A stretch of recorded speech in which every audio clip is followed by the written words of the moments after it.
All right, we're top of the hour. So Charmaine recording, and then Michael, it's all yours. Greetings, everyone. I'm Michael Quinn Patton, coming to you from snowy Minnesota. Welcome to this webinar, another in our series of Blue Marble evaluations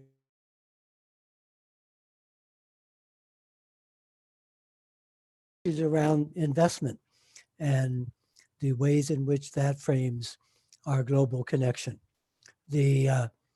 I just completed a Blue Marble evaluation workshop for the South African Evaluation Association and was impressed again with the way in which our global interconnections and the effects of things in different ways. One of the effects of pandemic in South Africa is that the game parks are seriously being threatened because they depend on tourism.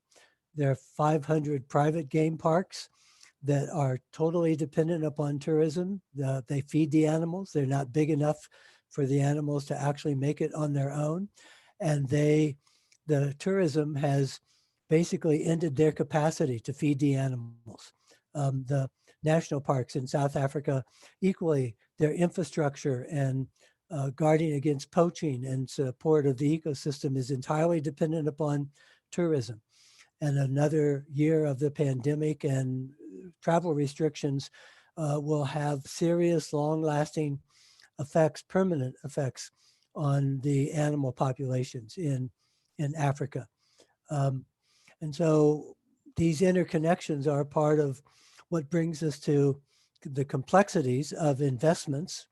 A report just out this week from the foundation called the Supporters of Agricultural Research Foundation, which has just published a analysis of the return on investment of 10 years and 50 years and $60 billion in agriculture.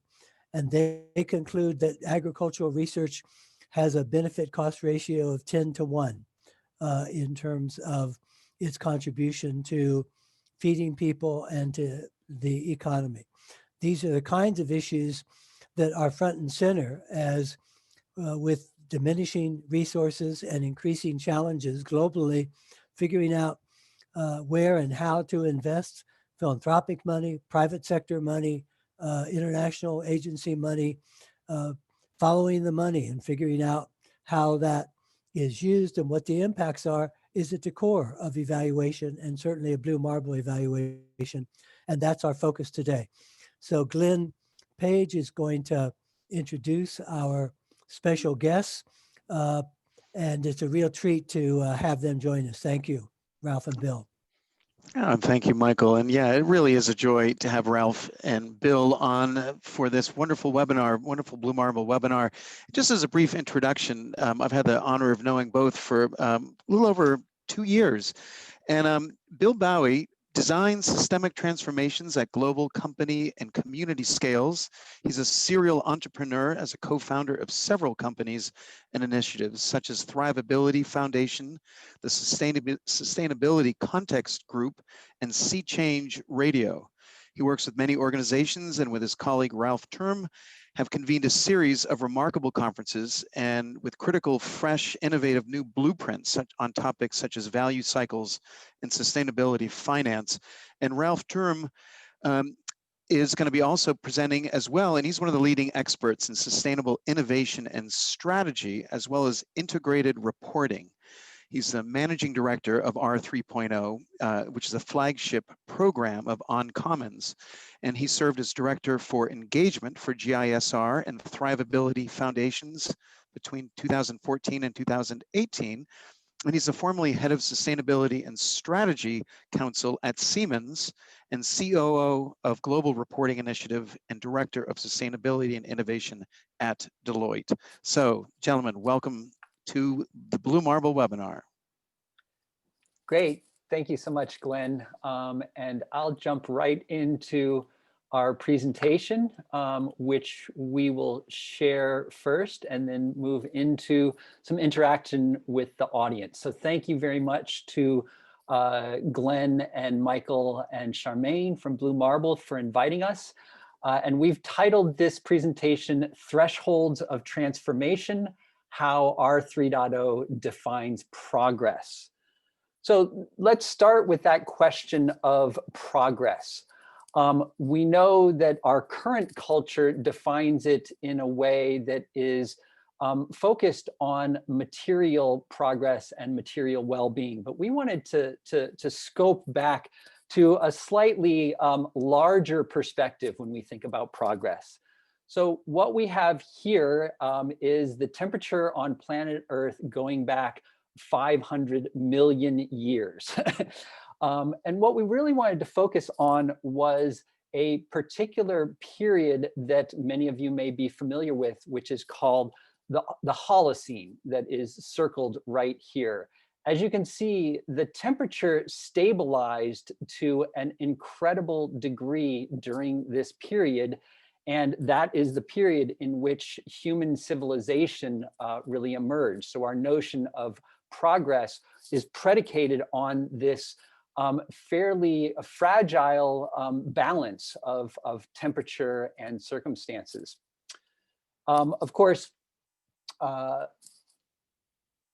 when we look a little bit closer, we can see that human beings over the last 2019 years went from this period of stability to first recognizing that what created that stability, the greenhouse effect, and then noticing that we were starting to warm our planet. And of course, now we have what everybody is now familiar with is this incredible upward curve of temperature. And we want to hone in on that a little bit more.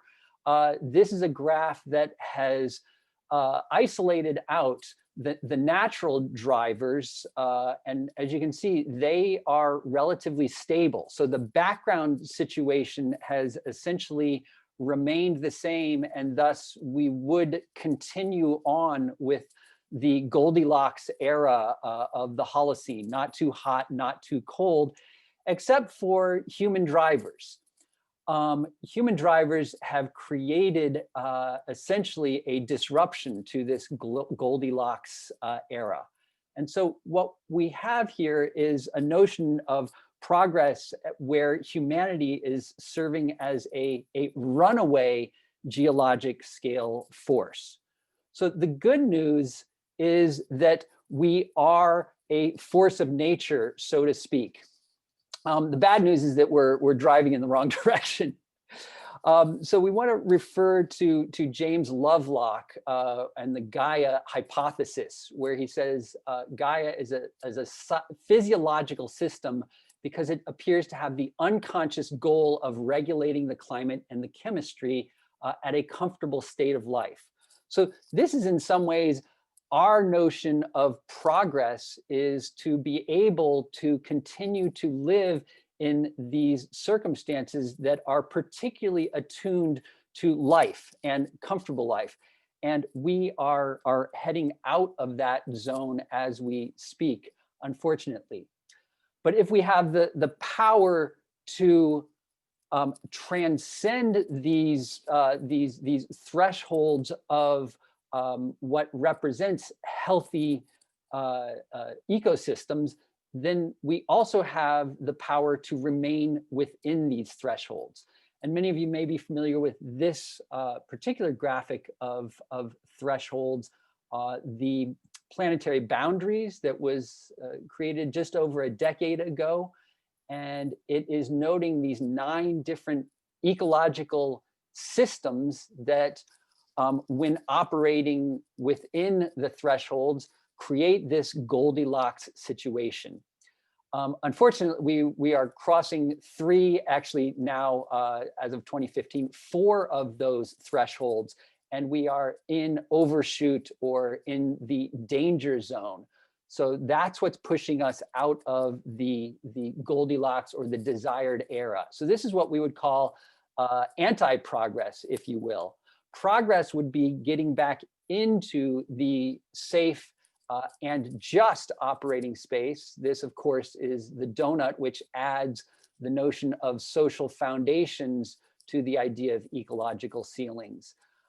And so we are proposing a redefinition of progress based on this idea of self-regulation via respect for thresholds. So we believe that our culture right now is pursuing a definition of progress that is actually leading us on a suicidal path, to quote UN Secretary General Ban Ki-moon.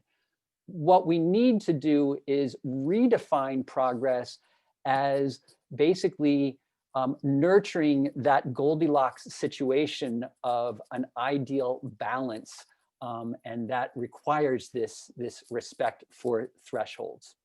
So how do we do this? This is where I'm going to hand it over to Ralph to explain the R3.0 ecosystem and our 7th International Conference where we talked about that. Ralph, over to you. Yeah, thank you, Bill. And just to reflect what you see here on the slide. On the left side, you see what is called our R3.0 work ecosystem. And how do we derive from that? When we started in 2012 and we looked at the outcome of the Rio +20 conference, a report called The Future We Want, we were saying, well, we need a future we design. And we were thinking, who is doing what is necessary and not just what's politically opportune and what's practically possible. And we assessed the situation and came to the result, well, not anybody, well, nobody, so to say. So we designed our 3.0 in the notion of what partners of us started to call positive maverickship. So really developing, constructively towards positive change and the necessary change that we don't see elsewhere. Also, against the persistence of those that would call something like that naive.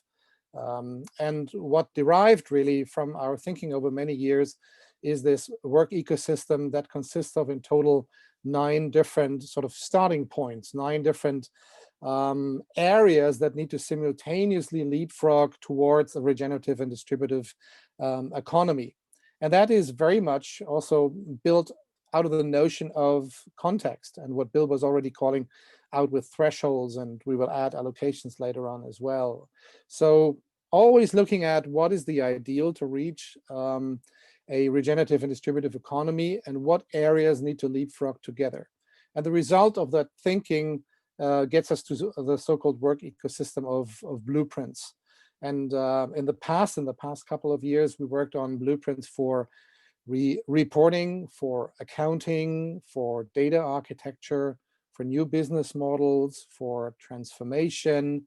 And then we added this year 2 blueprints on sustainable finance and value and circularity. And we will still work on 2 more blueprints because we think that would round up that necessary set of areas that need to simultaneously leapfrog.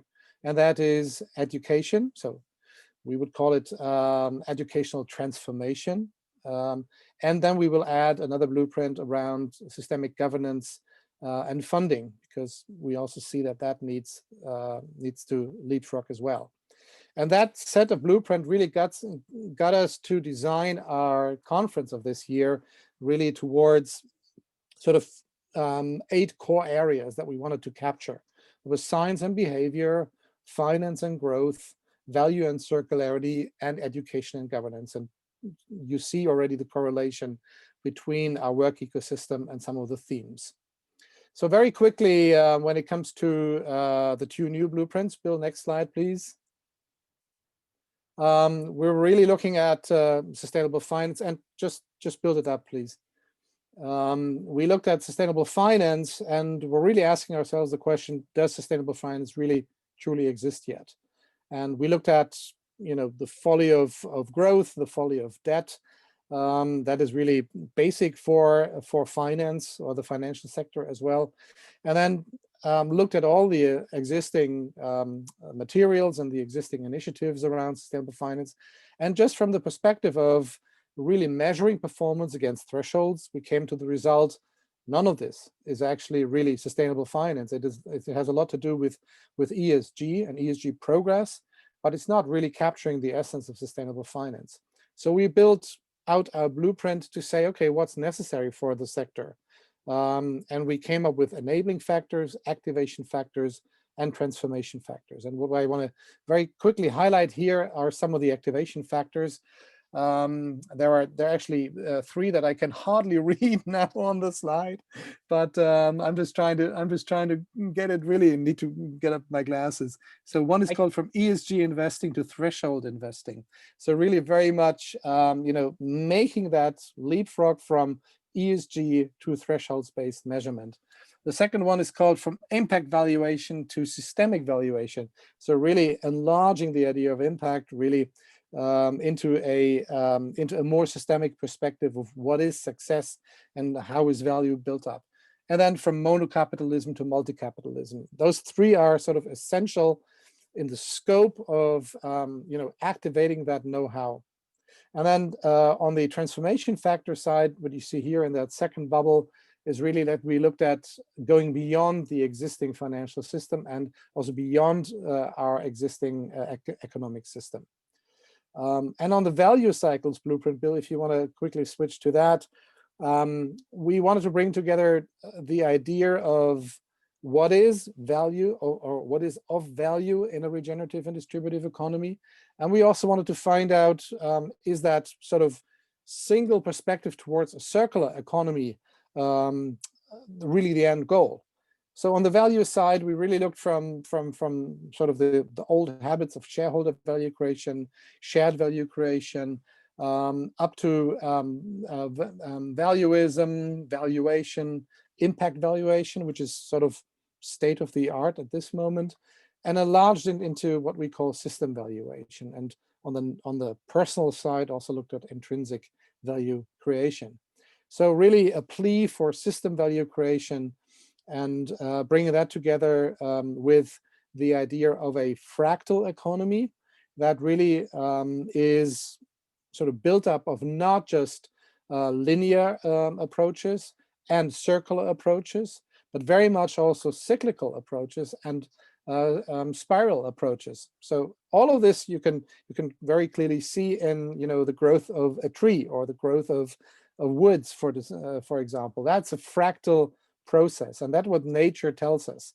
So in result, we're making a plea for a fractal economy development that actually, on the measurement side, really comes up with system value as a measurement of success. And I think that's back over to you, Bill. Great, thank you, Ralph. So we wanted to go to our third area of focus from the conference, and even going forward, we'll be carrying these themes. So education and governance. We are launching 2 new blueprints as we speak. One of them, in fact, our iconography is even lagging our ambition. So we've formally focused this blueprint on governments, multilaterals, and foundations, recognizing that these are key funders of transformation, that they provide the financing and the resourcing necessary for making the kinds of transformations to address the definition of progress that we're proposing here. We've actually matured that since our last round of design on our website to be talking about systemic governance and finance. So recognizing that how organizations, how governments, multilaterals, and foundations, how they are governed themselves, and also the kinds of funding governance of the initiatives that they fund is very important for creating these kinds of transformative changes. We're also looking at launching an educational transformation blueprint, recognizing that our education system right now is trapped in a mechanistic, siloed perspective. The kind of focus on individual disciplines and needs to transcend into a cross-disciplinary approach.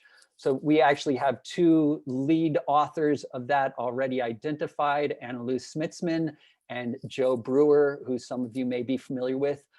We are still in conversation with potential authors of the Systemic Governance and Funding Blueprint. So if you have interest in conversation around that, please do get in touch with us.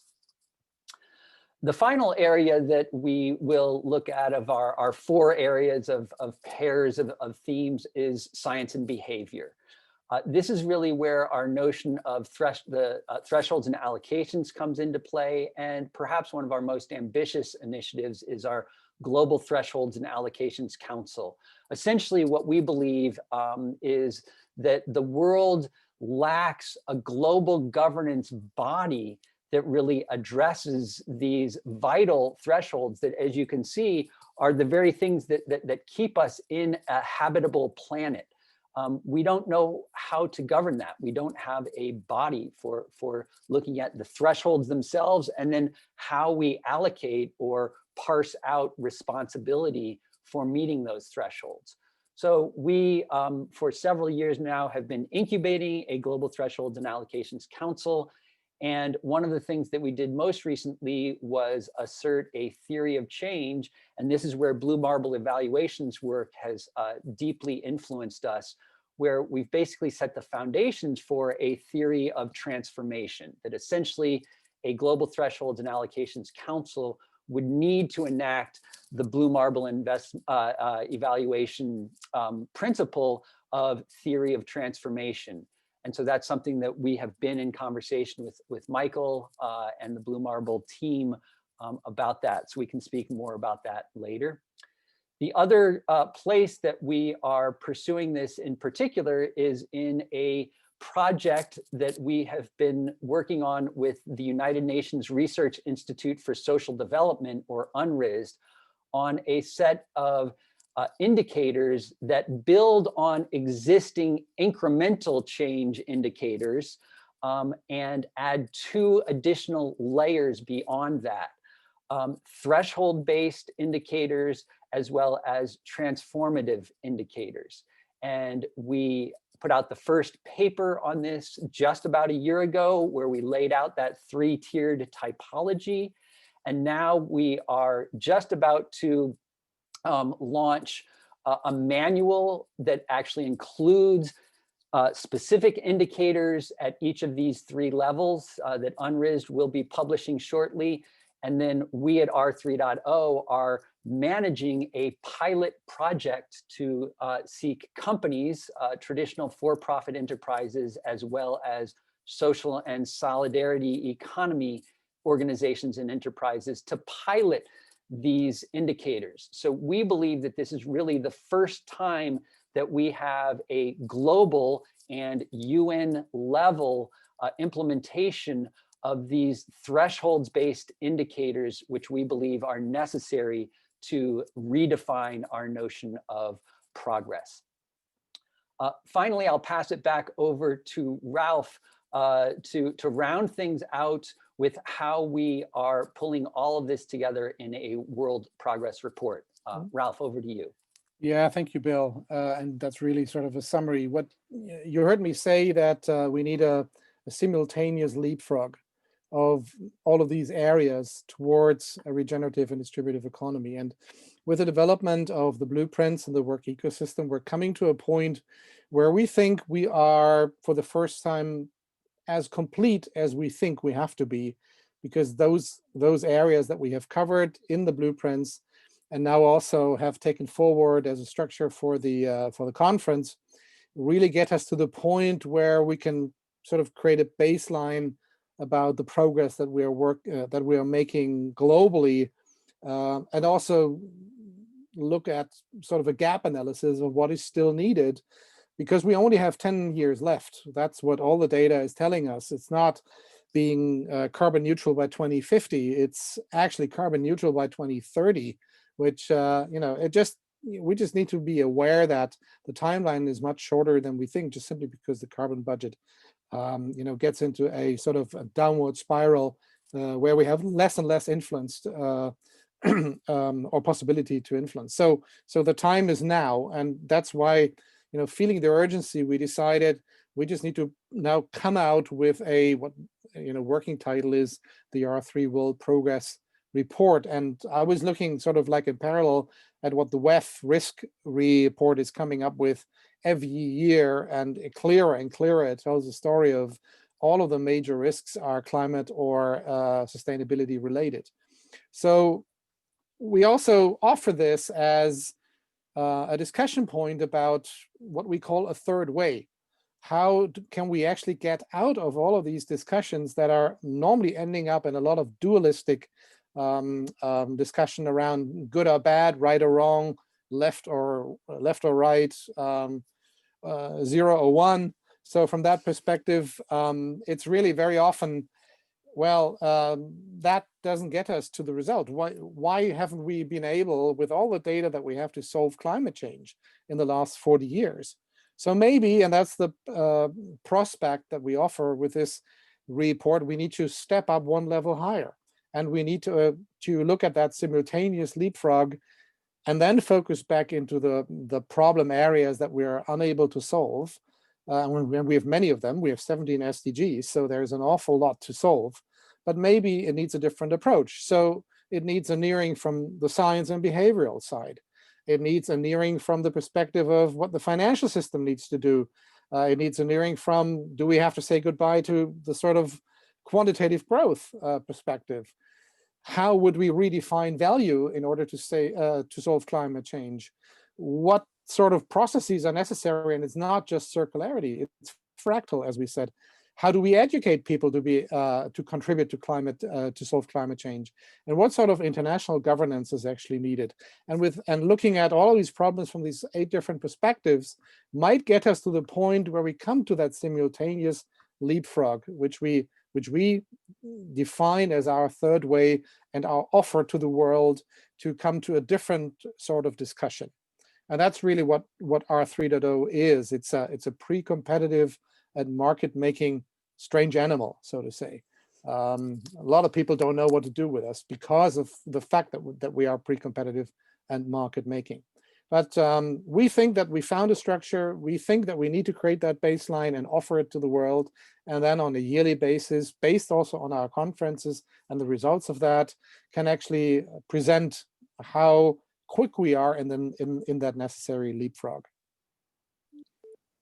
Great. So that was it from my side. Excellent. Well, thank you so much. That was incredibly comprehensive, and a few terms, and just for all the participants, if you have any questions, comments, go ahead and put them in the chat box. We'll get to those in a minute or two. But I wanted to bring up a comment you made, Ralph, on this term positive maverick. And I'm guessing that's a term you're using to define the types of people that are moving towards this third way. If you could help unpack that term positive maverick, and what's that shift that you're speaking of? Yeah, I can start with that, but Bill, who works with preventable surprises, has something to say about that. Oh yeah, of course we have a slide. Yeah, I can just I can talk. Bill, why don't you take it over? Great. I'm just going to pull up all of the definitions. So this is actually the term positive maverick is one that was first coined by our partner Raj Thamaratham from Preventable Surprises. And Raj has worked in the finance field for a long time. He was the head of ESG, or environmental social governance, at USS, the University's Superannuation Scheme. And what he noticed was that many professionals who are looking to advocate for change are actually constrained by the institutions and structures within which they work. And so he believed, he coined himself as a positive maverick, who was somebody who was coming from a very positive perspective. This was based on the notion of positive deviance that comes out of the academic realm, where essentially if the system or structure that you work in is unethical, then it's your ethical obligation to challenge that structure. And he wasn't seeing that And he was looking for a way to frame things that we would be more challenging of the structures in which we work, not in a destructive way, but in a constructive way. So I won't go through and read all of these, but this is essentially what we did to build on Raj's core definition and generalize it beyond the finance field to where this could be applied by anyone. And we believe that we are positive Mavericks, and we seek to work with positive Mavericks, and we would be perfectly happy if everyone in the world were a positive Maverick. And with a very bold idea of this global thresholds and allocations council, is this something that you see it actually becoming mainstream and something that actually serves as a guiding light for sort of traditional forms of investment and sort of monetary policy, et cetera? And basically sort of how does it sort of address the existing gaps that you described so well? Yeah, thank you. So the Global Threshold and Allocations Council actually dates back to the idea of it emerged in 2012 at TELUS Institute in Boston, where I was there at a presentation by a close colleague of ours, Mark McElroy, who was the chair of the Sustainability Institute that Dana Meadows of Limits to Growth fame founded, and he was the chair of that when she passed away. And so his work really was focused on this question of thresholds, and in particular, when she passed away, she was looking at how do you apply those thresholds at an organizational level. So Mark's work has carried that through, and both Ralph and I have worked closely with Mark and continue to. Mark's working on this UNRIS project. And with Alan White, the co-founder of the Global Reporting Initiative, the three of us were sitting there, and Alan said, the problem is that we don't have a global body that is identifying these thresholds, that is validating them and translating them into usable forms by companies, by investors, by governments, et cetera. So, we were waiting around for the existing players to produce something like that, and we got tired of waiting and recommending it to them. And so we at R3.0 decided to join in. Right now, there is something called the Global Commons Alliance that is pursuing one prong of this on ecological thresholds. We welcome that, and we're actually in conversation with them. The Global Thresholds and Allocations Council extends beyond that by addressing social and economic thresholds as well, and also tackles the governance challenge. Global Commons Alliance has some room for maturation, I guess I would say, on the governance side of things. Excellent. I guess this is also a place for a home for positive Maverick presence at that scale. So we do have a couple of comments, or one from Arlene Hopkins. It's a comment on the new commons or commoning movement. Is David Bollier, who from the Schumacher Center, included in your work? And if not, she suggests you embrace their work, and also suggesting the Ostrom workshop at University of Indiana and Bloomington, where there's a treasure trove of research writings. Mike McGinnis would be a contact there. So thoughts on sort of the commoning movement and some of these resources? Maybe I'll stick on that one. I've got the mute off, and also David Bollier. I used to live in Amherst, Massachusetts, where David lives, so I know David, and ironically, we collaborate more closely with one of his colleagues, Michelle Bowens, who is a key figure in the Global Commons movement. Michelle just spoke at our conference, and although Michelle is in Thailand right now, we ironically have closer connections with him. That said, we also had Greg Watson from the Schumacher Center, so a colleague of David's speaking. So we do have certainly lines of communication. David and I had an interesting conversation about 2 or 3 years ago that's out on the web if you Google it. where we presented different perspectives on how the commons movement might address the question of thresholds and allocations.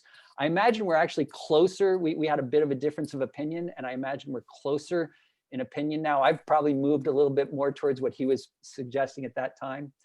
On the Ostrom work, we definitely embraced the work of Ostrom and the commons work that she did, including the 8 principles for governing a commons were co-conceived by David Sloan Wilson, who we've engaged closely with, and we integrate David's notion of multi-level selection, drawing on the biological sciences and the evolutionary biology to apply natural selection, not just at the species level, but at the organization and systems level. So we welcome that, and actually that contact that you mentioned, we would welcome that. So let's touch base after this.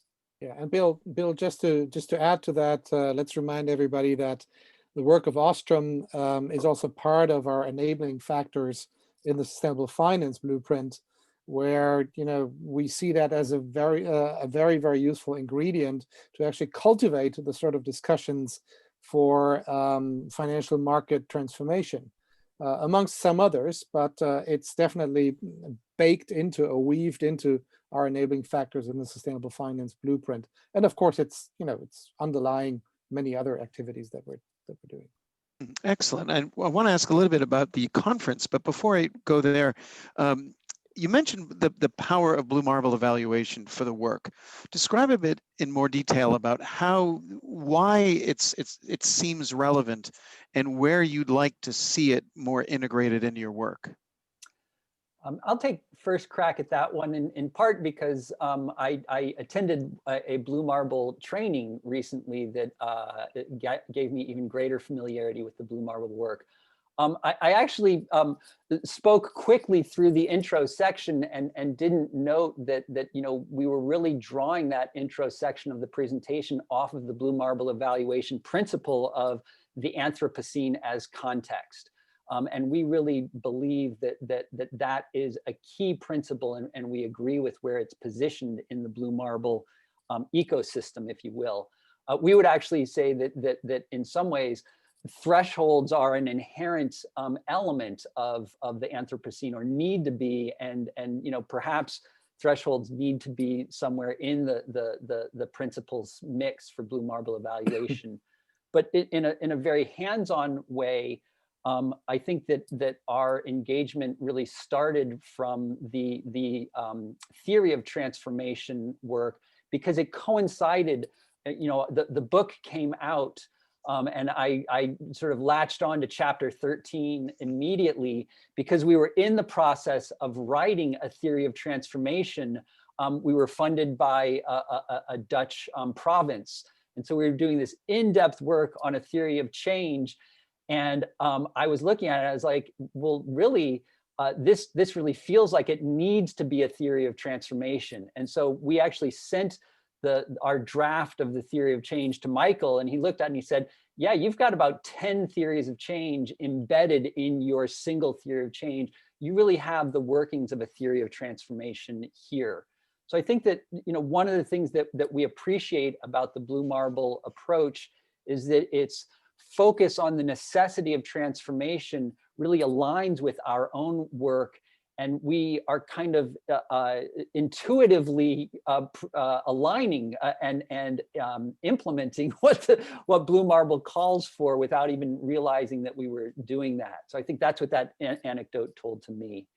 Ralph, do you have anything to chime in, add to that? Not really. Great. Yeah, well, that's really great, and I really am appreciative of the UN RASD three-tiered, basically how you're unpacking the thresholds of transformation and using a sort of indicators framework, and you have the sort of incremental, thresholds-based and transformative. What distinguishes between those domains? I'm going to go ahead and pull up. So this is from the UNRISD compared to what report that I authored for UNRISD that came out about a year ago.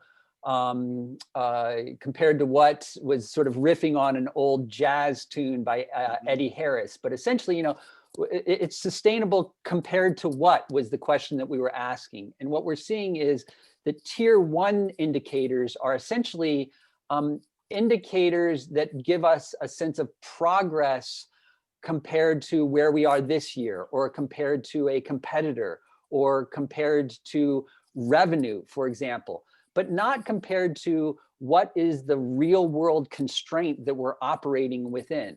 So Dana Meadows actually famously said that these that such indicators really mean nothing to people. They only begin to carry a message, she says, when you compare them to what the world can handle and still thrive, essentially. So that's tier 2. We call it contextualized denomination. And I'll explain why we talk about the numerator and denominator in a second. But essentially that you need to this foundation of what the impact of a company is, or the impact of an organization or a government or a group of people. What is the ability to assimilate that impact safely? And then third, if we agree that the existing situation is unsustainable, what kinds of transformations are needed in order to be sustainable?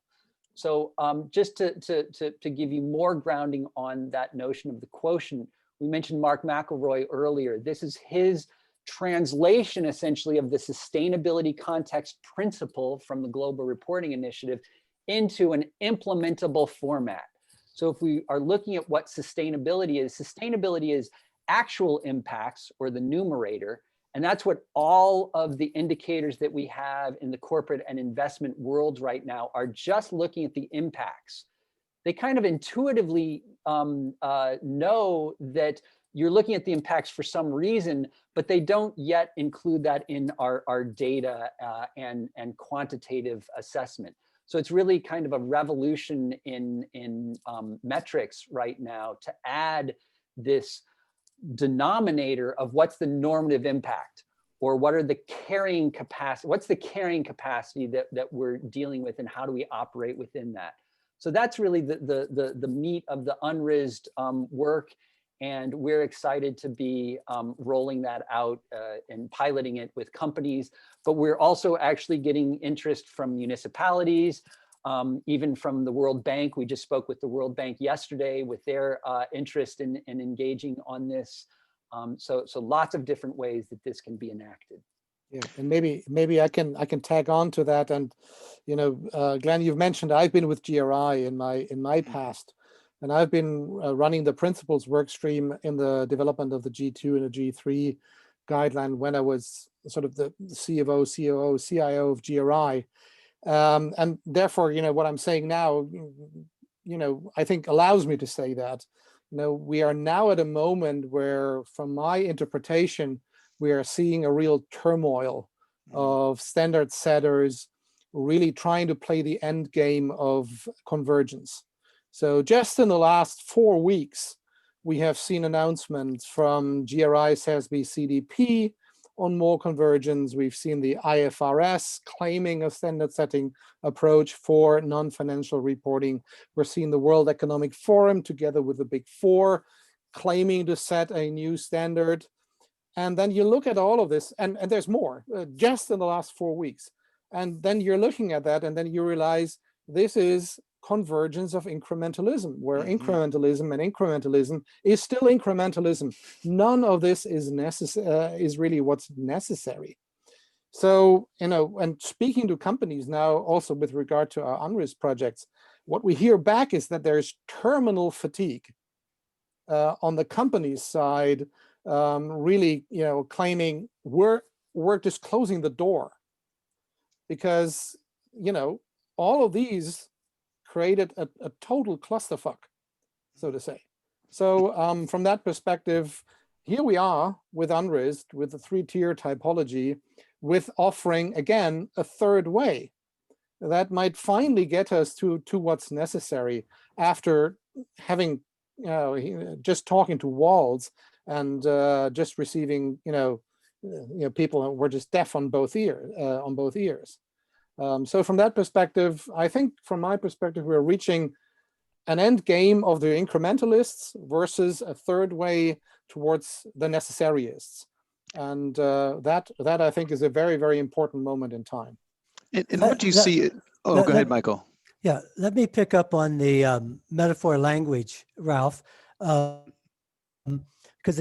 I'm struck, we're all writers about this stuff, and how we communicate becomes part of the challenge. You used the term several times of leapfrogging. And I looked up while you were talking how leapfrogging is defined.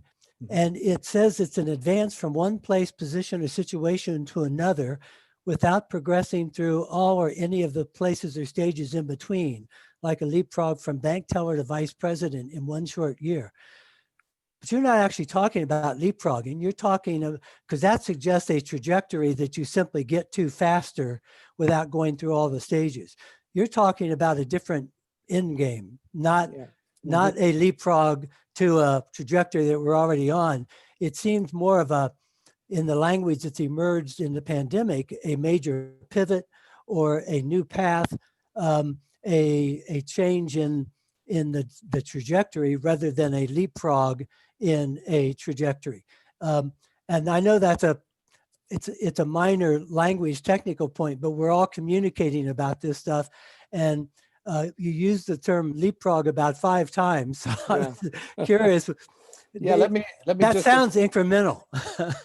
Well, no, we're using this in perspective with one of the very early parts of the work that we've been doing.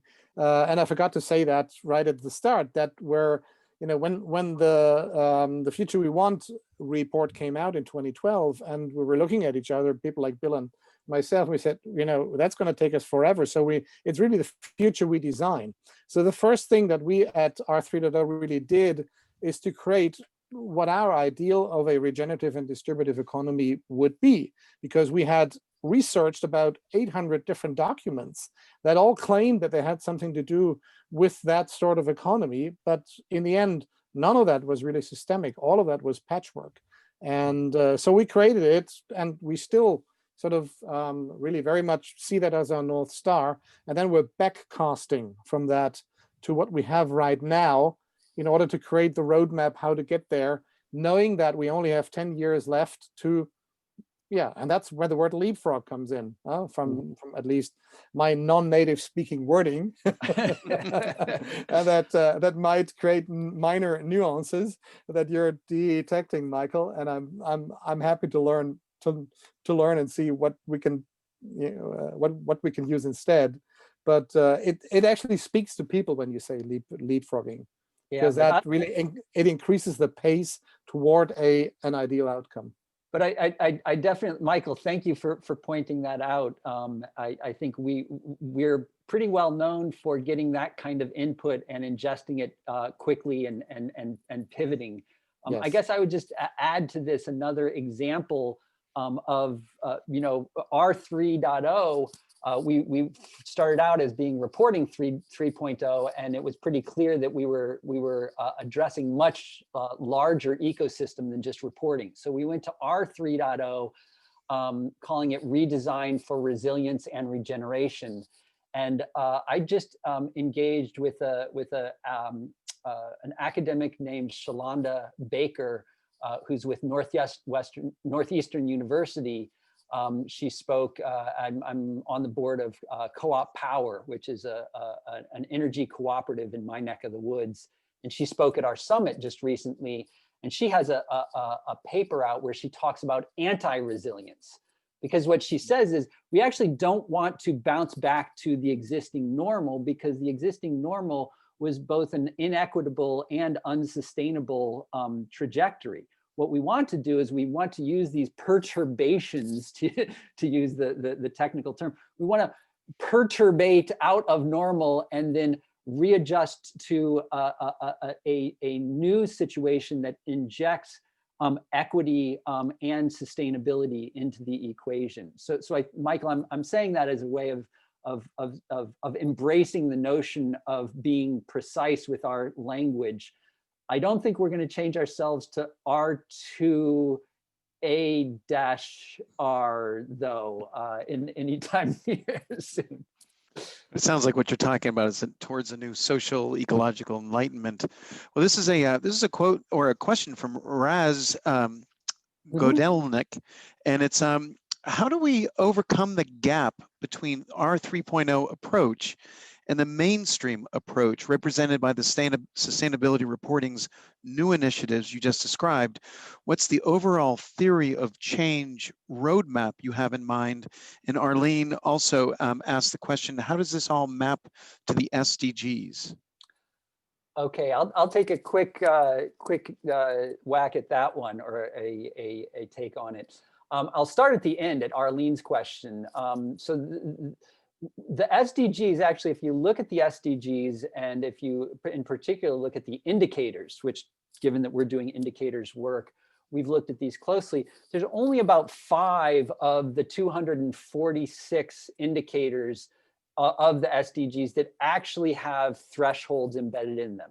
And our belief is that you can't actually define or measure sustainability unless you are addressing the threshold that separates sustainability from unsustainability. So I guess our first thing to say would be that the SDGs are a wonderful device for pulling people together and getting agreement that we do have to address sustainability, but now we actually have to really address bona fide sustainability instead of the incrementalism that the SDGs represent.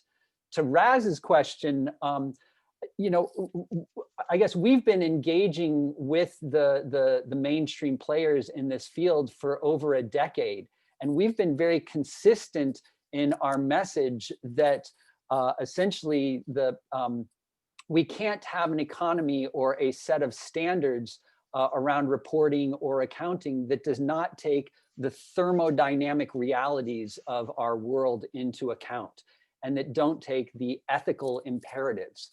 So we are consistently pointing out and remaining at what we believe is the necessary realm. If you look at Thomas Kuhn's structure of scientific revolutions, change doesn't happen in the consensus-based mainstream.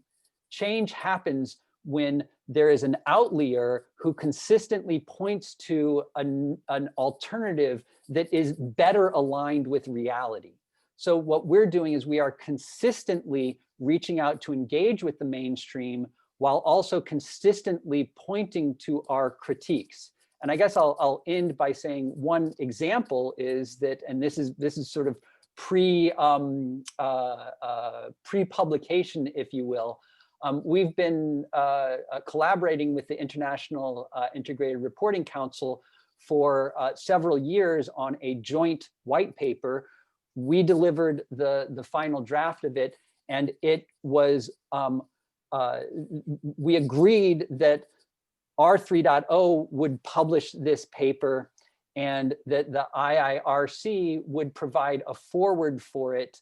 And so that will be forthcoming, but it represents where R3.0 is continuing to go further than the field is willing to go currently, but we believe that the field ultimately needs to get there. So it's I guess the short answer, Roz, would be patience and persistence around what's necessary. Yeah, and I can tag on to that just with some factual stuff here. Having looked at 5 years of SDGs and know that it has been hurrayed by the international community because politics and the business world came together and they found an agreement, and you know, SDGs have to a certain degree replaced thermodynamics as the end goal, which is the first point where it goes wrong. But then just look at the facts. If we just look at multinational organizations, we have about 85,000 of them on this planet. Around 10 to 12,000 do sustainability reporting, and about half of them address the SDGs in their sustainability reports, which are, by the way, just ESG progress reports. So we're talking about 4 to 5% of all global multinationals are engaging with the SDGs. Is that a recipe for success? I would have my doubts that we have the scalability, that the SDGs have the scalable power to really get us to what's necessary. At the same time, when you look at the SME sector, there's a report that came out about half a year ago that says out of 100 SMEs, about 10 of them know what the SDGs are, and about one of them is actually doing something.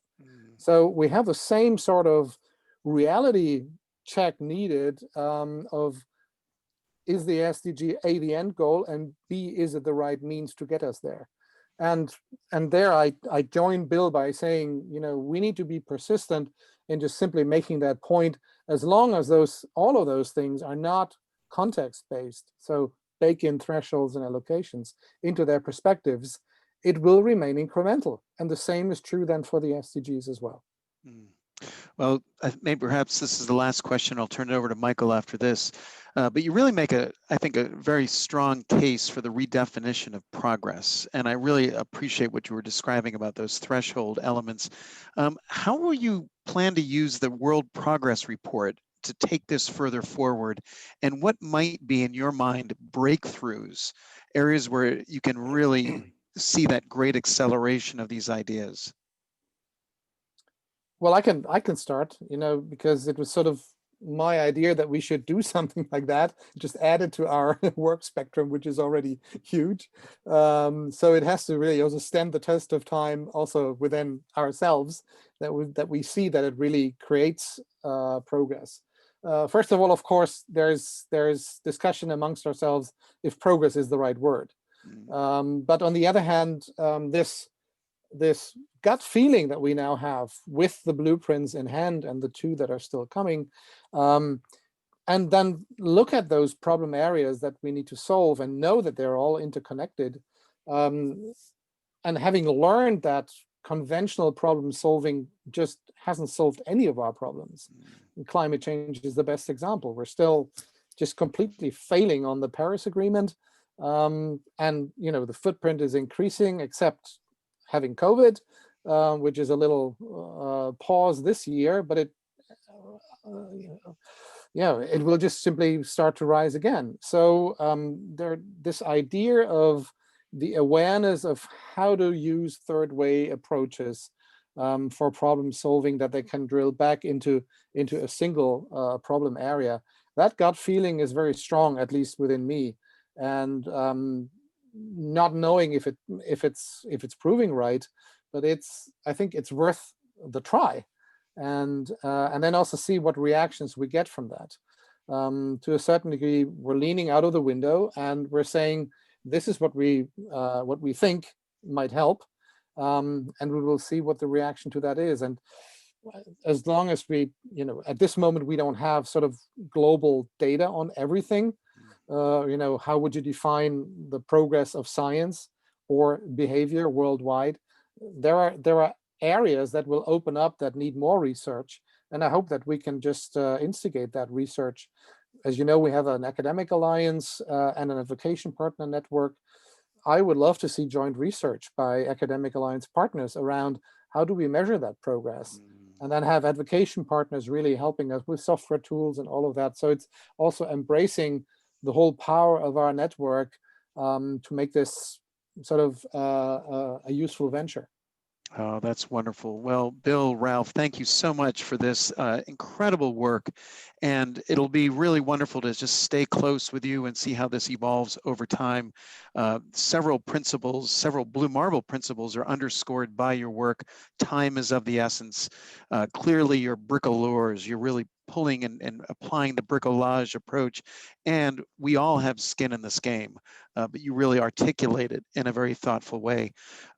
Before I hand it over to Michael, and if there's anything else from Charmaine, we'll hand it over in a second. But I just wanted to let everyone know that we have a special guest on our next Blue Marble webinar, Elena Bonametti, who's the head of TOSTAN, which is an amazing organization in sub-Saharan Africa, working on critical issues at the community scale. And I would encourage everyone to mark this on your calendar. This is November 24th at the same time. And it's igniting and sustaining community-led transformation. It's a really a proven approach rendered with lots of evidence by their monitoring, evaluation, and learning system. And I encourage you to attend. This is a really remarkable experience. So let me turn it over to you, Charmaine. Is there anything else that you have for us regarding upcoming events in the Blue Marble sphere? Just this Friday, we're doing a special edition of our book club for members. It's free to join. If you're not a member, you can join us. We're going to be talking about chapter 11 about the World Savvy Principle with Dana Mortensen from World Savvy. So don't miss that. And then, yeah, you can find everything else on the website. So stay tuned. Over to Michael. Thank you so much, Bill and Ralph. And as you got into talking about thermodynamics, it sprung to mind that perhaps instead of leapfrogging, you're talking about quantum jump. It turns out that the definition of a quantum jump is an abrupt and major transition from one energy state to another. So perhaps moving to quantum jumps is what it sounds like that you're actually dealing with. And thank you for sharing that vision and that tremendous work. We look forward to continued collaboration and the unfolding of the subsequent blueprints. Okay. Yeah, as a major James Bond fan, I would say, can we agree on quantum leap? But quantum jump is great. Well, the quantum leap actually, it says is less dramatic than the jump. That the jump is bigger than the leap. But either That's one right. would probably work. If you want to keep leap in there, that works. It's the quantum nature of it, from one energy state to another, and Right. abrupt and major, not the incremental. That's the message I take away from this. So thank you all. Thank you all for joining us for this. And we continue to look for quantum jumps on November 3rd. Thank you all. Great. Thanks a lot. Thank you. Take care all.